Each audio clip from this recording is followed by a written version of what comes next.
Thank you so much. Until Sarah can share the presentation, and some feedback or some background about the HCAP, the Egyptian HCAP. It started with the idea of developing a longitudinal study of aging in Egypt.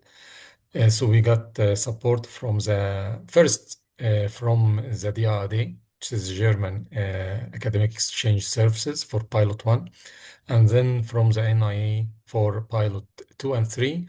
And the validation of HCAP was funded by the Pilot 3 from the NIA.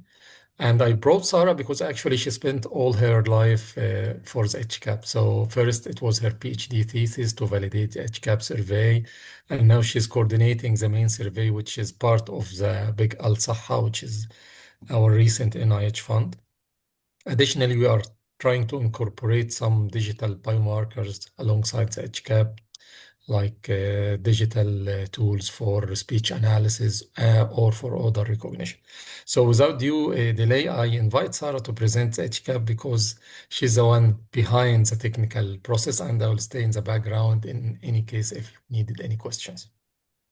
Start, Sarah. Okay, thank you so much. So, as Muhammad was saying, the HCAP is part of Al-Saha, and I spent my whole life working on the HCAP.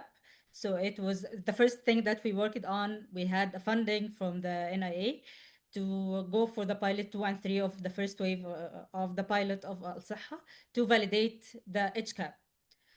So for the validation phase, we selected 3 sites in Egypt. It was a convenient sample, of course. It is not representative, but we tried our best to pick 3 different sites in Egypt to get a better idea of the whole population. So we had one site in Mansoura, which is a Delta site, and one in Cairo, and one in Bani Suef, which is Upper Egypt. So we had contributions and partnerships with university hospitals in these 3 sites. We had different teams, 3 teams on these sites, to working to recruit the participants and to work and to interview for the HCAP. So we were able to recruit 310 individuals or participants for the HCAP validation, which was total to 300 because 10 didn't have an informant questionnaire, so we excluded them. So we ended up with a 300 for the validation of the HCAP. Our inclusion criteria, of course, was anyone above the age of 55, and exclusion anyone below 55 and anyone who has a severe neurological impairment that would hinder him from participation in the questionnaire. The data collection was done on site. It was done face to face using paper and pen for the first time for this validation step. Our team members would go and recruit the participants and would take an hour from their time to give the face-to-face questionnaire and ask them for one of their informant we could meet or we could call later on to meet for the informant questionnaire. The instrument that we used for the face-to-face questionnaire or the participant questionnaire was actually a contribution from the American University in Beirut, our partners, because they were already working on a cognitive module that we adapted and worked on for the HCAP.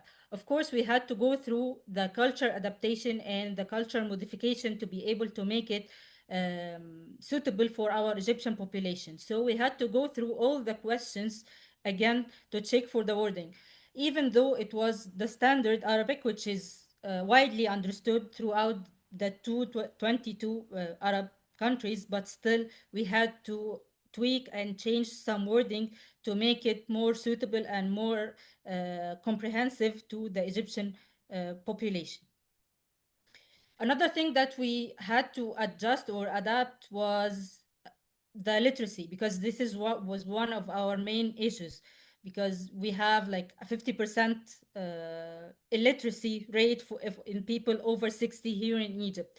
So when we wanted to take the original HCAP and wanted to adapt it, there was a lot of questions and a lot of modules that would take reading and writing, and that was totally impossible for us. That's when we went to the LACIDAD, because it was a similar situation and a similar setting. So some of our adjustment was guided by the LACITAD study. So we were able to collect the 300 participants and the informant questionnaire. Our main problem that we didn't have a core questionnaire to begin with. So when we started to do our classification, we didn't have a self-reported answers or self-reported information or criteria that we can use for the exclusion or for having a normal sample for our study.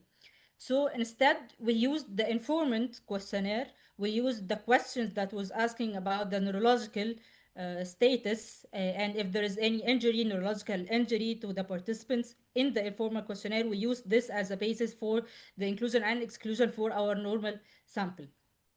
And for the validation, we had to choose a gold standard. So we went for the clinical diagnosis. So we had our HCAP participants, our HCAP scores was against a clinical diagnosis. And we had an agreement with all the physicians that were working with us to use the GDS, the Geriatric Deterioration Scale, as a unified clinical examination method so we can have a unified results that we can compare, a gold standard that we can compare later on to the scores of the HCAP, which we did later on.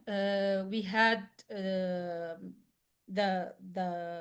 the the 300 questionnaire. We were able to have the normal sample, and we were able to compare it to the clinical diagnosis, our gold standard. And we had the three usual classification of being normal or MCI or dementia. The normal, of course, anyone of over 35, score of 35.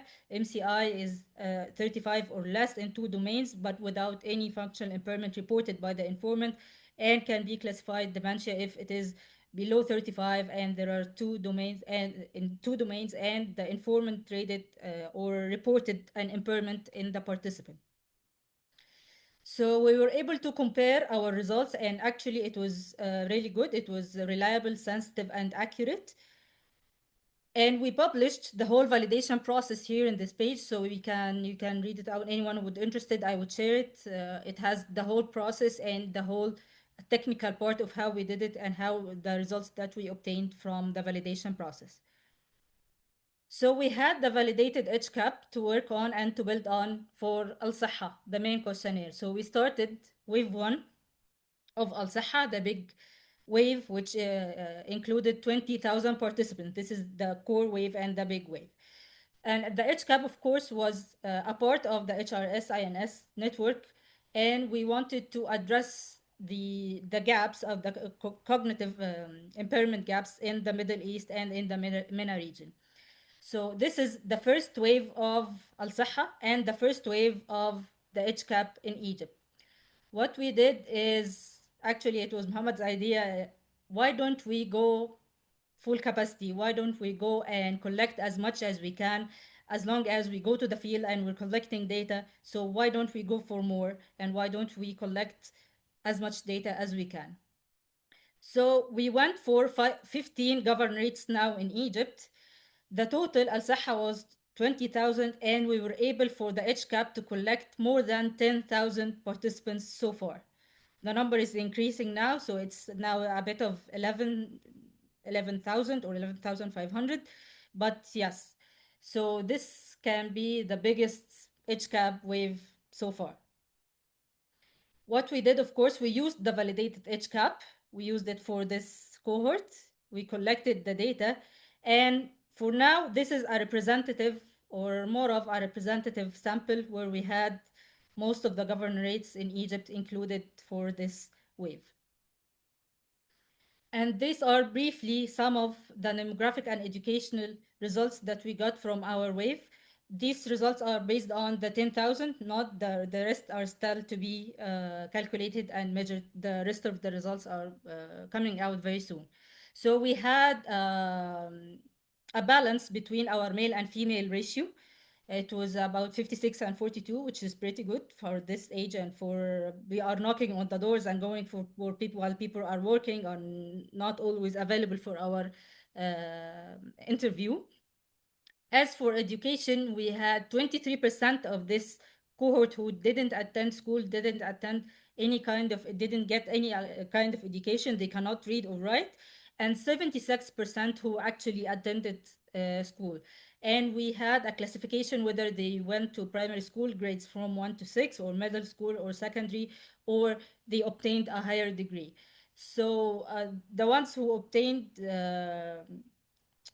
you can see that there is the majority of this population who attended, actually who attended school, they went to primary, middle, and stopped at high school. So it's usually the high school is the limiting factor in the education that they would uh, possess. So this is a brief of the results that we have for now. We are working on the data refinement and getting more results very soon. And that's what Alden was saying for the dementia algorithm. This is our next step. So that's what we are thinking, and that's what we are intending to do for the next step for this. So at the end, I was saying this is the biggest HCAP wave so far. We have a very diverse population. We have a very diverse population of in terms of education, in terms of being living in rural or urban areas, in terms of the factors that affecting the cognitive functions of these populations. So I think when we get to the results and when we get to the dementia algorithm, we'll get a very, very good insights about our cognitive functions for this population, and which will give a very good insights for the whole MENA region. And finally, we want to thank all our partners and all our collaborators for this work, because without them and without you guys, we wouldn't be able to do all that. And thank you so much. If anyone has any question, of course, we are here.